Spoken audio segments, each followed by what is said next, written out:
আসসালামু আলাইকুম এভরিওয়ান, সবাই কেমন আছেন? আশা করি ভালো আছেন। বন্যার রান্নাঘরে আপনাদের জন্য কাঁচকলার একটি দুর্দান্ত রেসিপি নিয়ে এসেছি। একই কাঁচকলা দিয়ে রান্না হবে দুই ধরনের।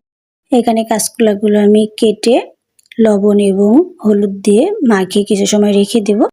আর যে কাঁচকলার খোসা ছিল সেগুলো আমি খুব ভালো করে পরিষ্কার করে ধুয়ে নিয়েছি।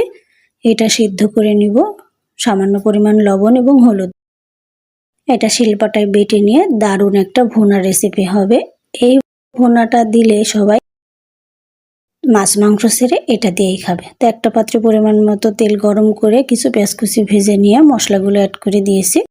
শুকনো মরিচের গুঁড়ো, হলুদের গুঁড়ো, পরিমাণ মতো লবণ এবং জিরা ও পেঁয়াজ বাটা। মশলাটা আমি খুব ভালো করে দুইবার পানি অ্যাড করে কষিয়ে নিয়েছি এবং যে মাখিয়ে রেখেছিলাম হলুদ লবণ দিয়ে সেই কলাগুলো খুব ভালো করে ধুয়ে নিয়েছে এবং সাথে কিছু আলু অ্যাড করে দিয়েছে। এই কলা আর আলুটা মশলার সঙ্গে কষিয়ে কষিয়ে রান্না করে নিতে হবে। কলা অনেকেই রান্না করেন, কিন্তু এই কলা এবং পটল যত কষিয়ে কষিয়ে রান্না করা হবে খাবারের টেস্টটা দ্বিগুণ বেড়ে যাবে। নতুন বন্ধু যারা আমার ভিডিওটি দেখছেন, আমার চ্যানেলটি সাবস্ক্রাইব করে পাশে থাকবেন এবং বেল বাটনটি অন করে রাখবেন। এখানে আমি একটু ঢেকে দিব।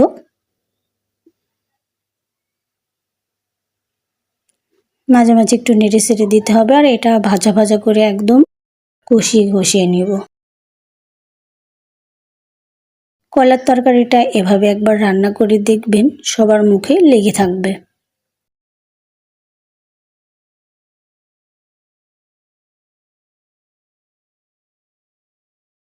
কলার খোসা যেটা আমি বেটে রেখেছি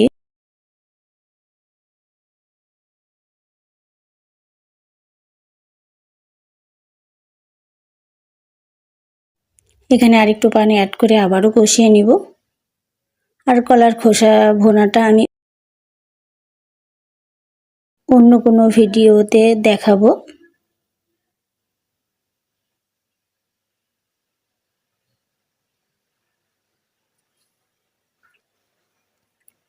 এখানে আমি আরো দুইবার পানি অ্যাড করে কষিয়ে নিয়েছিলাম। এখন ঝোলের জন্য পানি অ্যাড করে দিব। আর আমার 70% অলরেডি কুক হয়ে গেছে। কলাটা রান্না করলে আপনারা অবশ্যই বেশি পরিমাণে একটু কষিয়ে নেওয়ার চেষ্টা করবেন সময় ধরে, এতে টেস্টটা দ্বিগুণ বেড়ে যাবে। এখানে বলক উঠে গেছে। আমি আজকে এটা রান্না করব তেলাপিয়া মাছ দিয়ে, আর মাছটা আমি আগে থেকে ভেজে রেখেছিলাম। এটা যে কোনো মাছ দিয়ে আপনারা রান্না করতে পারেন।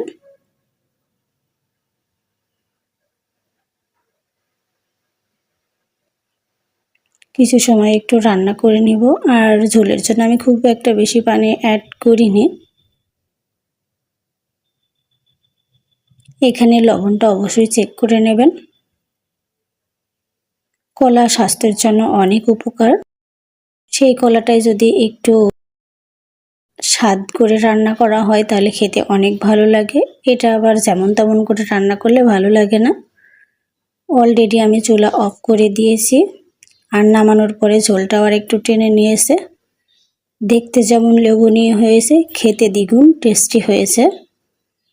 আপনাদেরও ভালো লাগলে আপনারা এভাবে একবার এই কলাটা রান্না করবেন। আর এটা কলার খোসা ভুনা।